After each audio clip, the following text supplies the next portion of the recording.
comes, let them, we'll admit them later. So basically, you all know that the notification is out. The prelims has been postponed, but the thing is that we are not sure about the date when it will be taking place, right? They have just said that we will be taking further decision on 20th. 20 तारखेला पुढचा decision घेणार आहेत ते.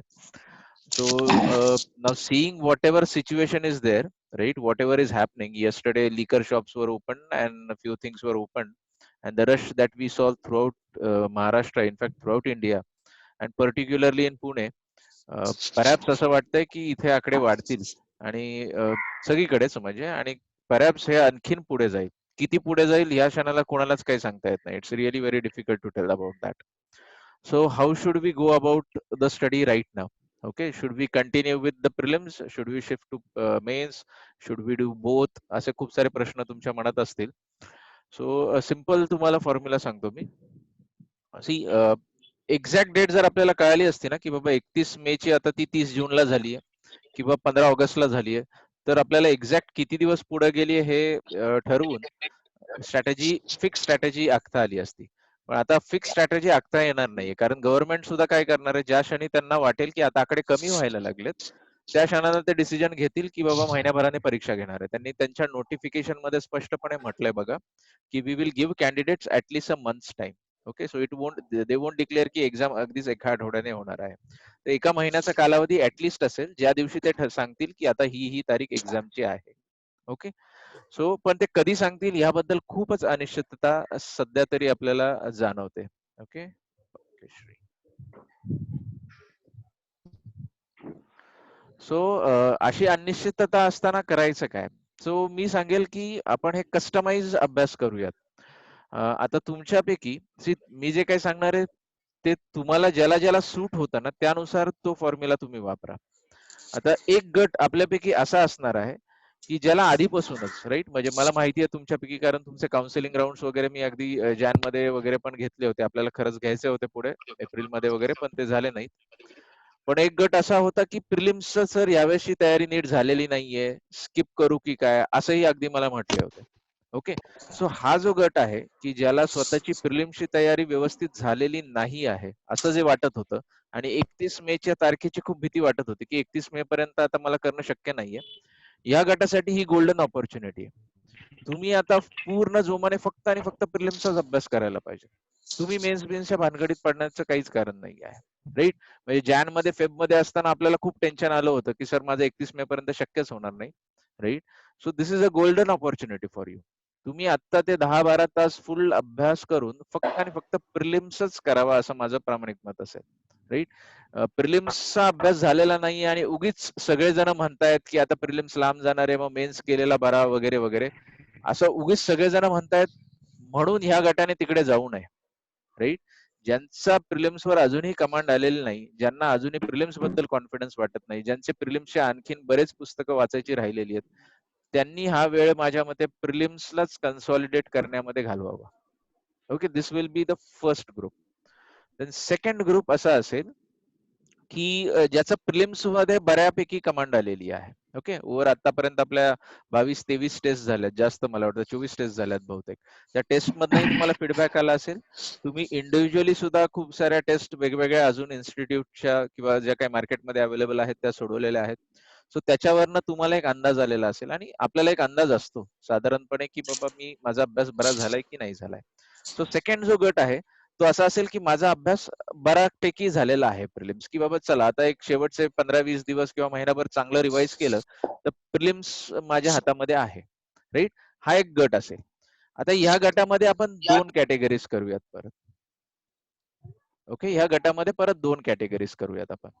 ह्या गटामध्ये दोन categories कसे होतील, ह्याच्यामधला एक सबगट असाही असेल, एक सब ग्रुप असाही असेल की ज्यांना वाटत असेल की माझ्या मेन्सचा अभ्यास आता बऱ्यापैकी झालेला आहे. म्हणजे मी मेन्सच्या नोट्स काढलेल्या आहेत, may be GS 1, 2, 3, 4च्या. Me ऑप्शनलच्या notes काढलेल्या आहेत.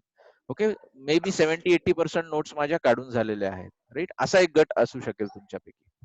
सो असा जो गट आहे की ज्याची प्रिलिम्सची तयारी खूप चांगली झालेली आहे आणि ऑप्शन्सच्या बऱ्यापैकी मेन्सच्या बऱ्यापैकी नोट्स काढून झालेल्या आहेत, GS as well as your optional.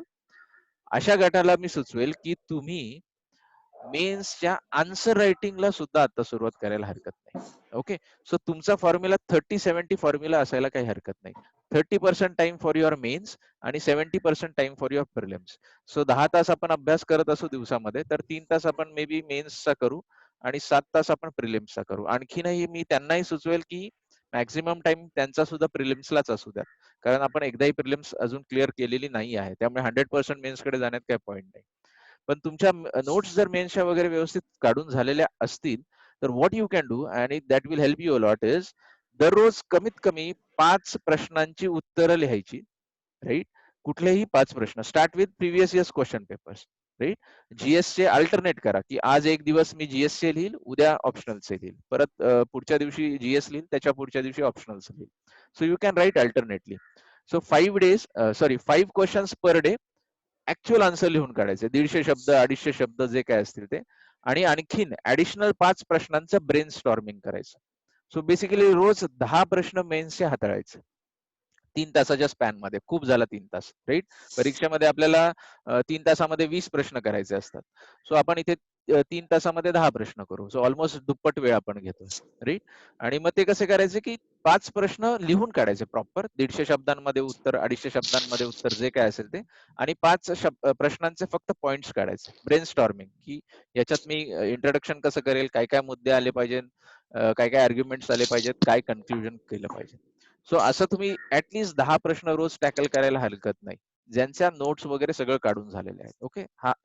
ही पहिली सब कॅटेगरी होती.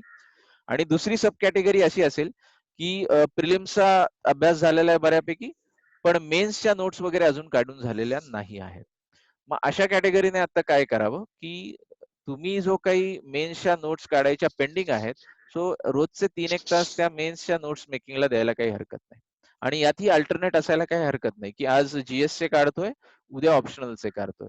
मग परत जीएस, परत ऑप्शनल. सो आठवड्यातले 6 दिवस आहेत, 3 दिवस ऑप्शनल, 3 दिवस जीएस. ओके. मग जीएस मध्ये मे बी तुम्ही आयदर तुमचं इथिक्स वगैरे राहिलं असेल तर तिकडे जाऊ शकता, किंवा आयडियली असं पण असू शकेल, की तुम्ही संडेला टेस्ट देताय प्रिलिम्सची कुठली ना कुठली. सो संडेला प्रिलिम्सची ज्या विषयाची टेस्ट देताय, तेच विषय तुम्ही मेन्सचा अभ्यास करायलाही वापरताय. Okay. So something of this sort असं सुद्धा करायला हरकत नाही. सो बेसिकली 3 कॅटेगरीज मी सांगितल्या. एक पहिली कॅटेगरी, ज्यांचा प्रिलिम्स वरती अजूनही पकड आलेली नाहीये, please continue with your prelims study only.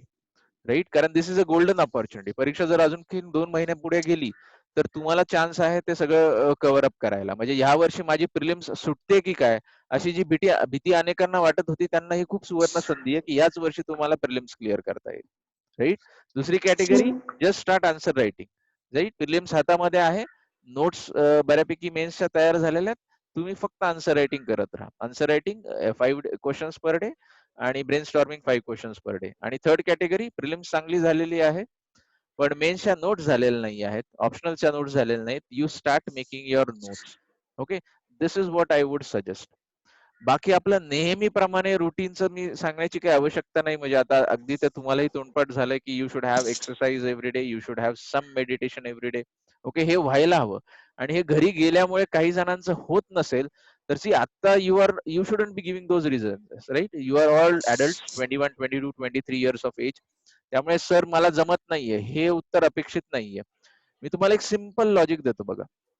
C आता ही जी कोविड-19 सिच्युएशन आहे, राईट, भारतामध्ये, ह्या भारतामधली कोविड-19 सिच्युएशन मध्ये जे आधारस्तंभ आहेत, ही सिच्युएशन हँडल करायला, आपल्याला सीएम दिसतात, आपल्याला पीएम दिसतात, ठीक आहे, सगळे पॉलिटिशियन्स दिसतात, हेल्थ मिनिस्टर दिसतात केंद्राचे किंवा राज्याचे वगैरे वगैरे.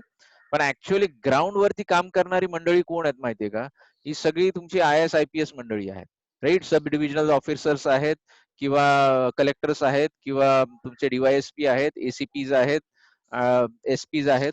आणि यांचं एज किती आहे? म्हणजे तुमच्यापेक्षा 4-5 वर्षांनी मोठी मंडळी येते. यांच्यापैकी अनेक जण 27, 28, 29, 30, म्हणजे तुमच्यापेक्षा मॅक्झिमम 5-6 वर्षांनी मोठी असणारी मंडळी आहेत. तुमच्या आजूबाजूला ह्या वयोगटातली कितीतरी मंडळी फिरत असतील. सो ह्या तुमच्यापेक्षा हार्डली 5 इयर्स मोठी मंडळी ऍक्च्युअली ही सिच्युएशन आज ग्राउंडवरती हँडल करतायत. Right? So just imagine, put yourself in their shoes, की मी जर आता माझ्या जिल्ह्याचे, कुणी कुणी साताऱ्याचे असेल, कुणी कुठले आहात, जिजाई साताऱ्याची आहे, निकिता पुण्याची आहे, right, so many of you, Rohit बारामतीचा आहे, राईट. सो भाग्यश्री मुंबईची आहे, तर तुम्ही जस्ट इमॅजिन करा की माझ्या जिल्ह्याची जर कलेक्टर असते किंवा एसपी असते किंवा एसडीओ असते, तर आता माझ्या खांद्यावर किती मोठी जबाबदारी असते. मग ह्या सिच्युएशन मध्ये नाही मला मोटिवेट होता येत नाही, नाही मला असंच होतंय, नाही मला घरी असंच होतंय, नाही तिकडनं आवाजच येतोय, अशी कारणं आपल्याला देऊन चालली असती का? राईट? म्हणजे तुमच्या डिसिजन वरती लिकरची दुकानं उघडी ठेवायची की नाही ठेवायची, in spite of CM telling something, in spite of PM telling something, हे डिसिजन होत आहे. कारण तुम्ही त्या जिल्ह्याचं जे काही आहे नियोजन करतात, त्या जिल्ह्याचा आढावा घेतात. So such huge responsibility. आणि मग या ह्यूज रिस्पॉन्सिबिलिटीकडे आपल्याला जायचंय, तर अशा छोट्या मोठ्या कारणांमध्ये आपण अडकून पडायला नाही पाहिजे, की बाबा नाही सर नाही होते, तिकडे पुण्याला असताना होत होतं, आता तसं वातावरणच नाहीये, तिकडे सगळेजण होतो. असं वाटणं म्हणजे we are not doing justice. आपल्याला जे व्हायचं त्याला आपण जस्टिस नाही देत आहोत, असं त्याला म्हणायला लागेल. Are you getting it? So try to keep yourself in their shoes. तुम्ही त्यांच्या शूज मध्ये जा आणि मग इमॅजिन करा. राईट? म्हणजे आता बारामतीमध्ये सापडले तर लगेच त्यांनी ते बारामती पॅटर्न चालू केला. काहीतरी 44 जण काहीतरी केले त्यांनी. एक पोलीस अधिकारी, एक वॉर्ड ऑफिसर, एक महापालिकेचा ऑफिसर, एक काहीतरी आरोग्य कर्मचारी आणि मग ते काय वॉर्ड्स मध्ये पसरवले वगैरे वगैरे आणि almost they have reduced it to zero now. मग तुम्ही तिथे असतं तर काय केलं असतं? राईट? किंवा पुण्यामधली सिच्युएशन हाताबाहेर चालली असं वाटतंय, काय तुम्ही केलं असतं? सो ह्या सिच्युएशन्स मध्ये तुम्हाला असं काही कारण द्यायला वेळ मिळाला नसता आणि तुम्ही तेच तुमच्या अभ्यासाच्या बाबतीत करावं असं मला वाटतं. ओके? कारण ही सगळी जी मंडळी आता ही सिच्युएशन हाताळत ते तुमच्यापेक्षा हार्डली 4, 5, 6 वर्षांनी मोठी आहेत. तुम्ही आणि त्यांच्यात काही खूप मोठा वयोगटाचा फरक आहे असं नाही आहे. ओके? सो हे मला तुम्हाला इनिशियली सांगायचं होतं. दुसरं तुमच्यापैकी बरेच जण मला टेस्टच्या डिस्कशनला अधून-मधून दिसतात. म्हणजे एका टेस्टला असतात, दुसऱ्या टेस्टला नसतात. असं काहीतरी मला जाणवतं किंवा इव्हन करंटच्या सेशन्सला. ते का असं का होतंय बरं? ते सुद्धा तुमचं नित्य नियमाने चालू राहू द्यात. त्याच्यातलं सुद्धा अटेंडन्स ते सुद्धा गरजेचं आहे. तुम्ही एकत्र येऊन ते ऐकणं किंवा जर चुकून नसेल ऐकणं होत त्यावेळेस तर ॲटलीस्ट तुम्ही नंतर YouTube वरती तरी नक्की पाहत जा. त्याचा बॅकलॉग नका होऊन देत जाऊ. तो बॅकलॉग झाला की मग ते खूप साठत राहतं आणि नंतर कव्हर करणं मग ते अवघड होत जातं. ओके. सो हां, दुसरं एक मला आणखीन सांगायचं होतं महत्त्वाचं. ऑप्शनल बद्दल एक विषय येऊ शकतो. सर मग मेन्सचा अभ्यास सुरू करायचा आहे, तर मग आम्ही जी-एसचा आत्ता सध्या करू का ऑप्शनलचा करू? किंवा ऑप्शनल खूप मागे राहिला आहे वगैरे. तर ऑप्शनलच्या बाबतीत मी स्पेसिफिकली सांगेल, ऑप्शनलमध्ये बघा थिंकर्स खूप महत्त्वाचे असतात. राइट? थिंकर्स हा विषय जो आहे तो खूप महत्त्वाचा असतो. तो तुम्हाला UPSCच्या म्हणजे मेन्सचा पेपर 1 ऑप्शनलचा पेपर 1 ला तर ऑब्व्हियसली थिंकर शिवाय तुम्ही लिहू शकत नाही. पण पेपर 2 ला सुद्धा तुम्हाला थिंकर्सच्या कन्सेप्टची मदत घ्यावी लागते.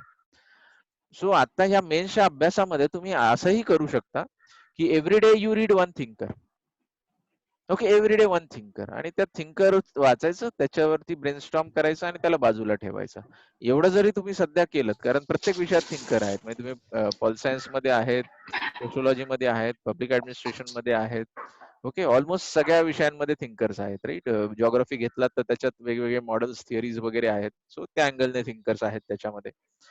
सो तसे तुमचे थिंकर्स चांगले झाले, तर याचा तुम्हाला पेपर 1 ला खूप फायदा होईल डायरेक्टली आणि पेपर 2 ला इनडायरेक्टली ऑप्शनलचा खूप फायदा होऊ शकेल. Okay. So that was all I wanted to share. This was just short and sweet. आता तुमच्या मनात काही डाऊट्स असतील ना, तर तुम्ही विचारा. Okay and we will have discussion, a dialogue. कारण हे टू वे असू द्यात. हे जनरल मला तुम्हाला सांगायचं होतं आणि आता तुमचे डाऊट्स येऊ द्यात. Okay. So this is a conference call. तुम्ही हवं तर सगळेजण you can unmute and you can also start your videos also if you want. Okay. So you can directly speak. म्हणजे इथे तुम्हाला हात रेस करायची आवश्यकता नाही. जे आपण वेबिनार मध्ये तुम्हाला हात रेस करायला लागतं, तशी काही आवश्यकता नाही. Jayendra sir has also joined us. Jayendra sir तुम्हाला काही म्हणायचंय?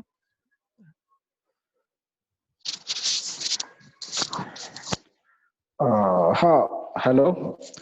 येतो सर आवाज? हो, येतोय येतोय. बोला. हॅलो. येतोय जयेंद्र सर, हा बोला. हा. अ,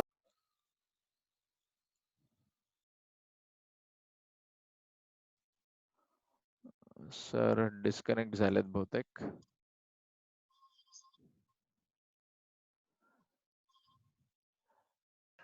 ओके. हॅलो. हॅलो. हा जयेंद्र सर, येतोय आवाज? हॅलो. बोला.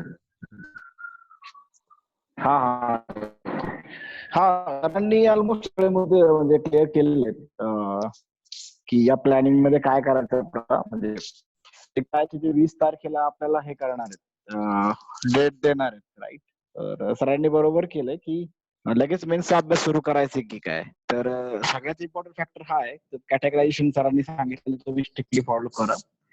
आणि आता या स्पेक्युलेशन मध्ये काही अडकू नका की जुलैमध्ये होईल की ऑगस्ट मध्ये होईल, बिकॉज आपल्याला माहित नाहीये. कारण त्याची लास्ट लाईन जी ती खूप इम्पॉर्टंट आहे, की मी ऍटलिस्ट 30 डेज देऊ तुम्हाला, राईट. सो तो 30 डेजचा अर्थ खूप वेगळा होऊ शकतो. म्हणजे ते आता मोकळे 30 तारखेला तुम्हाला फक्त 30च दिवस द्यायला, किंवा जास्त पण देतील ते माहित नाही आपल्याला. तर काही तसं लेट्स नॉट स्पेक्युलेट.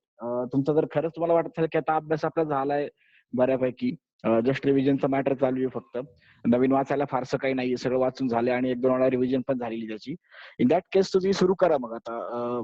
ऑप्शनल करा किंवा GS3 करा मी सांगेल, किंवा GS4, की जे थोडेसे आपल्याला अनकम्फर्टेबल सब्जेक्ट असतात तिथं तुम्ही ट्राय करू शकता. हिस्ट्री वगैरे असं करत बसू नका, बिकॉज ऑलरेडी तुम्ही ते प्रिलिमला करणारच आहे. GS3 आणि ऑप्शनलचा विचार जास्त करायच्या मध्ये. आणि अजून सरांनी सांगितलं की 30% पेक्षा जास्त टाइम देऊ नका त्याला, ते पण बरोबर आहे तेवढंच. बाकी मग मला वाटतं सरांच्या याच्यामध्ये बरेचसे पॉईंट आलेले. तुम्ही प्रश्न विचारा, म्हणजे आम्ही उत्तर देऊ इकडनं. येस, बी इंटरॅक्टिव्ह. आपण जरी झूम वर बोलत असलो तरी तुम्ही क्लासमध्ये जसे ओपनली विचारता तसं हा विचारा. Okay. So sir. Yes Nikita. Sonali बोलते. सोनाली, हा बोला. सर, जसं तुम्ही सांगितलं त्या 2 कॅटेगरी त्यात हा तुम्ही येते की जसं प्रिलिमचा अभ्यास झालेला आहे जवळपास, आता रिव्हिजनच चालू आहे. राईट. तुम्ही सांगितल्याप्रमाणे जसे म्हटले ना तुम्ही GS1 GS2. हा हा सर, तर त्या नोट्स कशा काढायच्या, म्हणजे अकॉर्डिंग टू त्या paper wise GS1 GS2? Syllabus घ्या मेन्सचा, राईट. ओके. मेन्सचा सिलेबस आहे आपल्याकडे सगळ्यांकडे, राईट. मेन्सचा सिलेबस घेऊन आता तुम्हाला हे माहिती झालंय की सिलेबस च्या प्रत्येक पॉइंट मध्ये सब पॉइंट्स आहेत. आता तुम्हाला बऱ्यापैकी सगळे माहिती झालेले सब पॉइंट्स, राईट. मग त्या प्रत्येक सब पॉइंट्स वरती तुमच्याकडे 10 पॉइंट लिहिलेले असायला पाहिजे. That is as simple as that. Okay. So syllabus मधला एक पॉइंट घेतला, त्यातले सब पॉइंट्स लिहून काढायचे, जे काय असतील 7-8 सब पॉइंट्स निघतील समजा त्याचे. मग त्या प्रत्येक सब पॉइंट्स वरती 8-10 पॉइंट्स आपल्याकडे लिहिलेले असायला पाहिजे, राईट. की जे 8-10 पॉइंट्स वापरून तुम्ही उद्या परीक्षेमध्ये कुठलंही उत्तर लिहू शकाल. त्याचं सगळं कव्हरेज. एखादा एक्झाम्पल असेल तर एक्झाम्पल, एखादा केस स्टडी असेल तर केस स्टडी, एका पानावरती तो एक सब पॉइंट बसायला पाहिजे. आणि ते नोट्स कसे पाहिजेत, क्रिस्प पाहिजेत. मे बी तुम्ही असे फ्लो चार्ट टाइप नोट्स काढू शकाल, की असे हे करून, म्हणजे असे पॅराग्राफ टाइप नोट्स नसावेत ते. Are you getting it? Simple, फक्त त्याच्यामध्ये पॉइंट्स असायला पाहिजेत जे तुम्हाला इलॅबोरेट करता येतील नंतर. सी अल्टिमेटली मेन्स मध्ये बघा तुम्हाला काय करायचं, 150 शब्द 250 शब्द वगैरेच लिहायचे आहेत फक्त. त्यामुळे आपण खूप काही लिहायचं असतं असं नसतं, राईट. त्यामुळे ते पॉइंट्स असणं खूप गरजेचं आहे, जे तुम्हाला रिवाइज करायला मदत करतील पुढे जाऊन. Okay.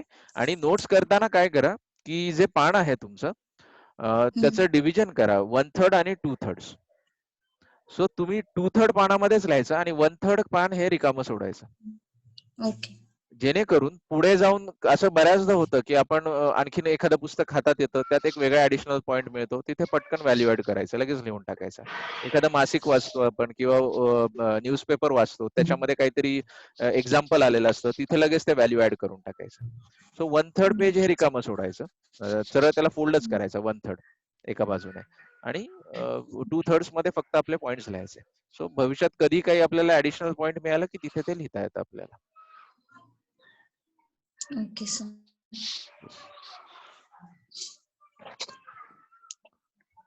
Hello.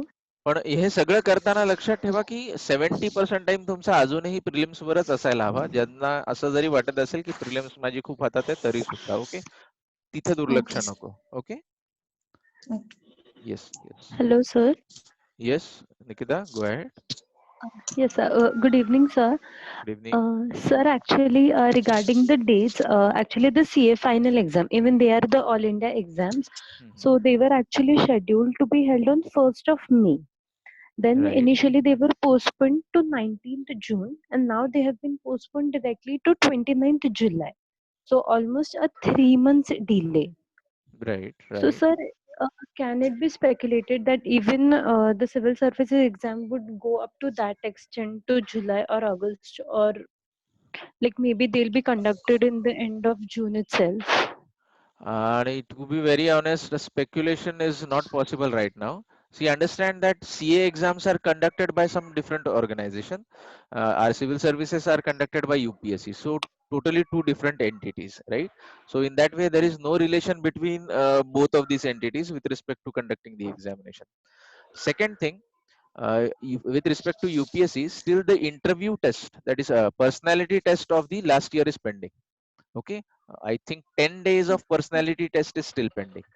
So Yes, most sir. probably, first they will conduct this personality test, then they will announce the results, and then after that there will be the examination. That's why they have said that we will give you at least 30 days of gap.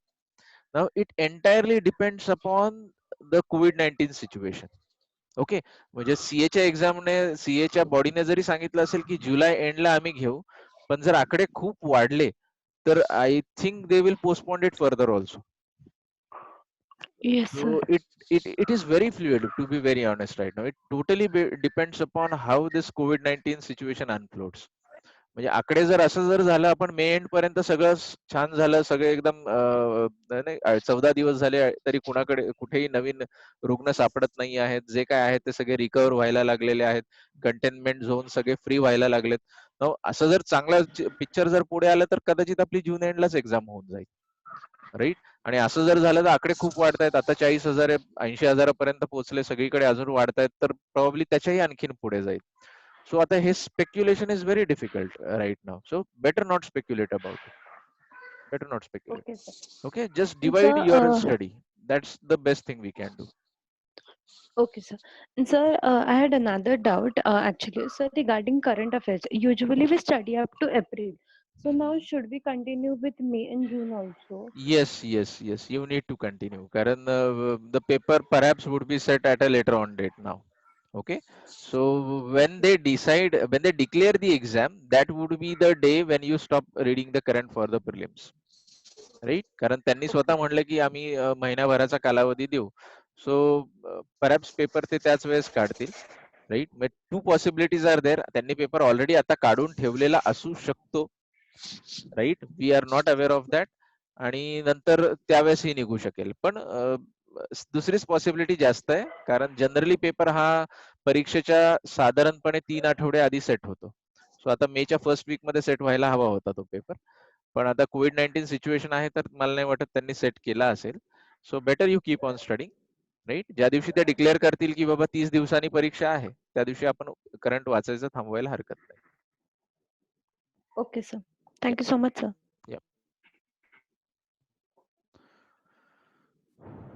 अजून कुणाला काही doubt? Rohit, Saurabh, Jijai, Priyanka, Sonali is again okay, disconnect झाली होती. Akash, study is going on well? Hello sir. Yes Rohit. Yes sir. Sir next इयरच्या prelim बद्दल काय असेल, म्हणजे ती पण जरा पुढे जाईल का, म्हणजे त्या रेग्युलर टायमिंगलाच असेल? मोस्ट प्रॉब्ली रेग्युलर टाइमला. सी आता ही जर अगदी थोड्या दिवसांनी पुढे गेली ना, महिन्याभराने वगैरे, ती एक बफर झोन असतो नेहमी, बरोबर आहे ना. म्हणजे ह्या वर्षीची सायकल 1 दीड 2 महिन्याने पुढे गेली तरी पुढच्या वर्षीच्या सायकलवर एवढा काही त्याचा परिणाम होणार नाही, राईट. कारण काय होईल की मेन्स समजा आणखीन एखादा महिना पुढे जाईल. म्हणजे आता समजा ही एक्झाम जून एंडला झाली तर mains may be October end पर्यंत जाईल. So interviews may B J normally February end पर्यंत होतात ते मार्च एंड पर्यंत जातील. सो निकाल कदाचित एप्रिल मध्ये लागेल. सो आपल्याला तरीही मे मध्ये परीक्षा घ्यायला चान्स आहे. ही अगदी जुलै मिड पर्यंत, जुलै एंड पर्यंत जरी गेली तरी त्या सायकलमध्ये काही फरक पडत नाही, कारण अजून आपल्याकडे बफर आहे. पण हीच एक्झाम जर अगदी ऑगस्ट सप्टेंबर पर्यंत निघून गेली तर तो बफर मिस होतोय. मग ती कदाचित पुढच्या वर्षीच्या परीक्षेवरही इम्पॅक्ट टाकू शकेल. Are you getting it? त्यामुळे आपला जो काही येस सर. हे सायकल आहे ना, त्या सायकल कंप्लीट व्हायला साधारण 8 महिन्याचा कालावधी लागतो. बघा तुम्ही, आपली प्रिलिम्स कधी होती? 31 मे ला होती. मेन्स होते आपले ह्याला 18 सप्टेंबर, राईट? आणि मग इंटरव्ह्यूज याचे झाले असते साधारणपणे December mid to February end, right? किंवा मार्च मिड पर्यंत. आणि निकाल याचा लागला असता कुठेतरी एप्रिल मध्ये, एप्रिल 15च्या आसपास. सो एप्रिल 15 पासून 31 मे, 1.5 महिन्याचा बफर किंवा साधारणपणे 2 महिन्याचा बफर तो असतो. तर त्या बफर पर्यंत ही एक्झाम पुढे गेली तर पुढच्या वर्षी मे एंडलाच होईल. पण ती जर समजा 3, 4, 5 महिने पुढे गेली तर मग पुढच्या वर्षीची सायकल ही डिस्टर्ब होऊ शकते. पण let's not hope that is the sir worst case scenario. त्याचा विचार करू नये आपण. सर माझ्या आहेत ना, म्हणजे ज्या मेन साठी नोट्स काढल्या होत्या ना, तर सर्व पुण्यात आहेत. म्हणजे मी फक्त कॉलेजच्या एक्झामच्या दृष्टीने आलतो इकडे, त्यामुळे हा, आता माझा तू खूप आधीच प्रॉब्लेम निघून झाला. गेला होतास. Right right right right right. तुझ्याकडे पुस्तकं आता कुठली आहेत मग? सर माझ्याकडे फक्त इंडियन जिओग्राफी आहे, खुल्लर यांचं. अच्छा अच्छा, ठीक आहे. युपीएससीच्या वेबसाईट वरती प्रिव्हियस 4 इयर्सचे सगळे प्रश्नपत्रक मिळतील तुला. जीएस 1, 2, 3, 4. अच्छा, हा आपलं हे हो 40 मिनिटांनी हे डिस्कनेक्ट होणार आहे, म्हणजे अजून 10 मिनिटं राहिलेत. ठीक आहे, डिस्कनेक्ट झालं की परत तुम्ही तीच लिंक वापरून परत जॉईन व्हायला. ठीक आहे. हो सर. तर तुम्ही काय करा, हो वेबसाईट वरनं सगळे ते प्रश्नपत्रिका डाउनलोड करा आणि तुमचे नोट्स काढून झालेले आहेत, बऱ्यापैकी वाचनही झालेलं आहे. So you better start writing answers, right? म्हणजे तुम्ही 20 उत्तरं लिहायला तर रोज हरकत हो नाही. दररोज 20-20 उत्तर लिहा. 10 उत्तरं जीएसची लिहा, 10 उत्तरं तुम्ही ऑप्शनलची लिहा, राईट? तसंही प्रिलिम्स सर. तुम्हाला यावर्षी द्यायची नव्हतीच. So you can do that. हो सर, मग फक्त आन्सर रायटिंग करू का? हो हो, करा आन्सर रायटिंग. आणि त्याच्याबरोबर तुम्ही ग्रुपवर आहातच ना, ग्रुपवरती बरेचशी पुस्तकांच्या पीडीएफ शेअर केलेल्या आहेत बघा आपल्या. त्या सगळ्या घ्या तुम्ही. मला वाटतं हो 4-5 सर पुस्तकांच्या आहेत आहेत. सर, म्हणजे माझ्याकडे सॉफ्ट नाही सर, माझ्याकडे सर्व सर्व बुक्सचे सॉफ्ट कॉपी आहेत. नाही, मग मग तुमच्या नोट्स कुठल्या ठराविक टॉपिकच्या नोट्स काढायच्या राहिलेल्या आहेत का तुमच्या? सर माझे टॉपिक म्हणजे ऑप्शनल, आणि आपले म्हणजे जे आहेत ना, सोसायटी इन सोशल जस्टिस, जे ऑड पॉइंट आहेत ना, हा हा, ते राहिलेले आहेत मध्ये. बरं. त्याचे काही पुस्तकं मटेरियल वगैरे आहेत का तुमच्याकडे आता, ज्याच्यातनं तुम्ही नोट्स काढू शकता वाचून? हो सर आहेत माझ्याकडे, पण म्हणजे कसं ते अपडेट करावं लागतं, आणि मला जरा करंट अफेअरला प्रॉब्लेम येतोय सारखाच. बर बर बर. सी, जे मटेरियल तुमच्याकडे असेल ज्याच्यातनं तुम्ही नोट्स काढू शकाल आता, you go ahead with making notes from them. हो वन थिंग, ज्या तुमच्या पेंडिंग असतील त्या, आणि ज्या आता पुण्याला राहिल्यात त्या तर राहिल्यात. म्हणजे आता इथे आपली म्हणजे पेठांमध्ये तुमच्या कुठे ठेवलेल्या असतील, रूमवरती, हॉस्टेलवरती, तिथं कंटेनमेंट एरिया, तिथं पुण्यातल्या लोकांना पण तिथे सोडत नाहीयेत, राईट? सो हे जेव्हा ओपन होईल त्याच हो वेळेस तुमच्या हाती लागेल. सो बेटर तुम्ही काय करा की ज्याच्या नाही आहेत आणि आता काढू शकता अशा गोष्टींच्या नोट्स काढा. This is one thing. आणि दुसरं, you start writing as many answers as you can. रोज 10-10 प्रश्नांची उत्तर लिहायला लागा तुम्ही. 10-20 लिहायलाही काही हरकत नाही तुम्ही. तुमच्याकडे वेळ आहे. ओके. सर रिव्हिजनचं काय करायचं? कारण काही टॉपिक आहेत ना, म्हणजे त्याचे रिव्हिजन जास्त झालेले नाहीत, म्हणजे असं ते थोडेसे असं विसरल्यागत वाटतं. मग त्याबद्दल काय करायचं? म्हणजे असा प्रश्न आहे की रिव्हिजन तर करायचंय पण त्याचं मटेरियल आता माझ्याकडे अवेलेबल नाहीये, असं काही आहे तुमच्याकडे हो अवेलेबल सर, नाही? हो सर. हो अच्छा अच्छा अच्छा, हे चॅलेंजिंग आहे. आता जर पर्सेंटेज वाईज पाहिलं आपण, तर असं किती मटेरियल आहे, असं किती टॉपिक्स आहेत की ज्याला हा प्रश्न उभा राहतोय तुमच्या समोर? सर, टॉपिक म्हणजे सर असं वाटतं की एकदा रिव्हिजन करावं, जी वाचून झालं ते तर, पण एखादा म्हणजे क्वेश्चन घेतला आणि थोडस आठवलं नाही ना, मग त्या नोट्स परत वाचावं असं वाटतंय ना, त्या नोट्स नाहीत माझ्याकडे. ठीक आहे. आता मी तुम्हाला सगळ्यांनाच एक म्हणजे गुड यू आज दिस क्वेश्चन. हे सगळ्यांना आपल्या जनरली होते, आपली सायकोलॉजी असती थोडीशी. ओके, बऱ्याचदा आपल्याला असं होतं की जे आपल्याकडे असतं त्याच्यापेक्षा जे आपल्याकडे नसतं त्याची जास्त काळजी वाटते, राईट? सो पहिल्यांदा जर आपण आता ऍक्सेप्ट करू की due to some reasons beyond our control, आपले काही रिसोर्सेस दुर्दैवाने आपल्यापासून लांब राहिलेले आहेत. सो आता जे काही रिसोर्सेस माझ्याकडे असतील, जी काही पुस्तकं, म्हणजे 4 पुस्तकं माझ्याकडे असतील, 5 पीडीएफ माझ्याकडे असतील, अजून 2-4 काही माझ्याकडे इतर मटेरियल असेल, त्याच्यामधनं मला बेस्ट अभ्यास आता करू देत. म्हणजे that is the best thing you can do. Right? म्हणजे आपण बाकी काहीच करू शकत नाही आहोत. You can't come over here, you can't carry back the material back to your place. That is not allowed right now. So best thing is जे आपल्याकडे आहे त्याच्यातला तुम्ही बेस्ट अभ्यास करा. म्हणजे त्याचा किस पाडा. त्याला परत उद्या पुढे जाऊन तुम्हाला अजिबात वेळ देण्याची आवश्यकता लागणार नाही. असं करताना असं होणार आहे तुम्हाला, की ते वाचता वाटेल, की अरे ह्याच्याशी लिंक्ड तर अजून एक टॉपिक आहे, जो आत्ताच मी वाचायला हवा होता. आत्ताच वाचला असता तर तो खूप चांगला झाला असता. नेमकंच ते माझ्याकडे नाहीये आता. पण आता नाहीये तर नाहीये. म्हणजे we can't have a solution for that. Okay. So हे थोडंसं तुमच्या मनाची भांडणं होणार आहेत. Okay. So bear with it. म्हणजे आपल्याला ते सहन करावंच लागेल आणि त्याच्यासोबतच पुढे जावं लागेल आता. Unfortunately. Okay. Rohit? Okay sir. Yes. Yes sir. Thank you sir. Yes, yes. तू आलास का बारामतीला का गावालाच आहेस अजून? सर बारामतीमध्ये. आलास ना परत? Okay, okay. हो. हॅलो. हा जयेंद्र सर बोला. हा, मटेरियल वरून मला एक सांगायचंय. बरं झालं रोहितने तो विषय पण काढला, की बऱ्याच जणांचं असं झालंय की सगळं मटेरियल नेलेलं नाहीये, तर मग काय करायचं त्या सिच्युएशन मध्ये वगैरे. ठीक आहे, आमचे अंडरलाईन केलेले बुक्स तिकडेच राहिलेत किंवा नोट्स तिकडेच. सो याच्यामध्ये एक खूप इम्पॉर्टंट फॅक्टर हा आहे की सगळ्यात तुम्ही क्रायसिसला समजून घ्या तुम्ही. आणि आताशी जे अवेलेबल आहे आपल्या त्याच्याशी तुम्ही पहिल्यांदा माइंडसेट तयार करा की आता आपल्याला याच्यातूनच करायचंय. तुम्ही जिथपर्यंत झगडत राहाल की नाही मी सगळं व्यवस्थित होईल, मला 3-1 महिने मिळतील आणि मग मी जाईल पुण्यात, त्या भ्रमात राहू नका. म्हणजे विशफुल थिंकिंग कामाला येणार नाही इथे. तर इथे तुम्ही एक करू शकता की म्हणजे जे पीडीएफ वगैरे आजकाल तुम्हाला माहिती, टेलिग्राम चॅनल आमच्यापेक्षा तुम्हाला जास्त माहिती आहे कुठं काय मटेरियल मिळतं. ऑलमोस्ट प्रत्येक गोष्टीची पीडीएफ मिळत असते, मटेरियल मिळत असतं. डाउनलोड करा आणि कामाला लागा. जे तुमच्याकडे आता जे साधन आहे त्याला तुम्ही कामाला लागा. आणि असंही काय तुम्ही सगळंच एकदम करू शकत नाही, त्यामुळे तुम्हाला सगळी एकदम पुस्तकं वाचायची पण नाही. आता तुम्ही 3 आठवड्यात समजा 20 तारखेपर्यंत आपण काय काय करू शकतो तर ते करायला घ्या. फक्त पुस्तक माझं तिकडे राहिले म्हणून अभ्यास थांबवाल तर ते थोडंसं वाढसणीचं होऊ शकतं, जर तारीख अलीकडची जर त्याने डिक्लेअर केली तर.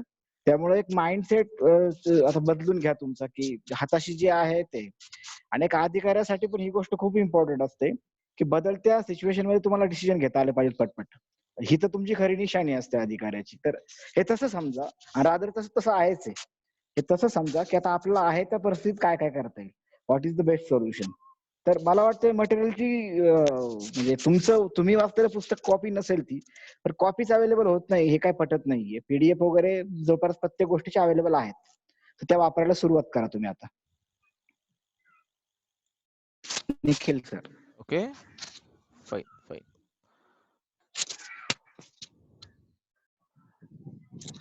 अजून दीपाली बरेच लेट झाले तुम्ही ऑलरेडी. बरंच सांगून झालं आणि now we are having the question answer session.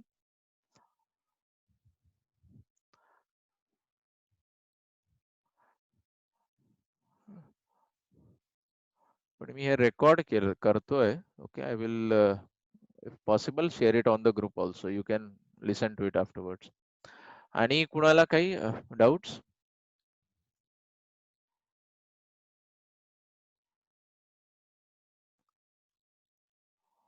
No one? So doubts नसतील तर थांबू आपण. सौरभ, पूजा, जिजाई, प्रियांका, आकांक्षा, आकाश, भाग्यश्री. डाऊट नसतील तर तसं म्हणा, डाऊट नाहीये sir. No sir, no doubts. चालेल कारण हे आपण मीटिंग हा म्हणजे तुम्ही यासाठीच ते अरेंज केली अनम्यूट आज करू की शकता, ते बोलू टू वे शकता. इंटरॅक्शन व्हावं. हा. तुम्हाला मध्ये काही डाऊट्स असतील तर ते विचारता यावे, त्यासाठीच हे केलं होतं आपण. ओके. आणि फाईन. तुम्ही सगळेजण तुमच्यात पण झूम मिटिंग घेत जा असं रोज, किंवा की टी टाइम आहे किंवा काही डिस्कस करायचं आहे टॉपिक, स्क्रीनिंग करायचं, सगळं करायचं, तर तसंही करता येईल. यू हॅव टू, म्हणजे ही सॉफ्टवेअर तुम्ही वापरून घ्या आता, याचं सवयीचं करून घ्या थोडंसं हे. झूम आहे किंवा you can also have your म्हणजे इंडिव्हिज्युअल दोघं तिघं तुम्हाला डिस्कस करायचं असेल तर तुम्ही व्हॉट्सअप सुद्धा वापरू शकता. व्हॉट्सअपने पण आय थिंक 8 जणांना आता अलाउ करता येते over WhatsApp. So you can that is very handy. ते सुद्धा तुम्हाला वापरता येईल. Okay.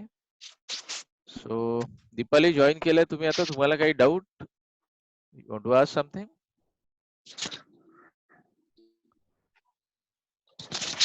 Pooja, Jijai, Priyanka. Fine. So then let's stop. Okay. तसंही 40 मिनिट्स अपवायला आलेत. Okay. So let's stop now. Fine. Study well, stay home, stay safe. मी सांगितलं तसं त्या 3 कॅटेगरीज मध्ये तुम्ही कुठल्या कॅटेगरीत बसता ते आयडेंटिफाय करा and start studying. Okay.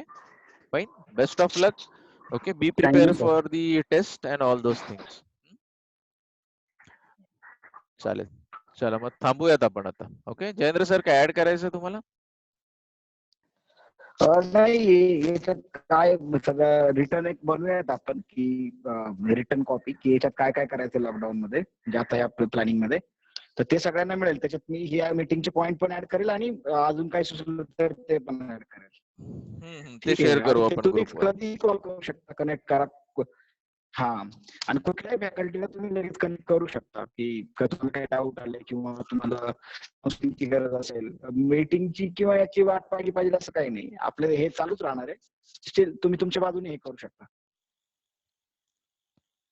Fine. हो, चलो चालेल देन सर, नक्की एव्हरीवन. करा. Okay. Bye. Take care. Fine. Let's stop today.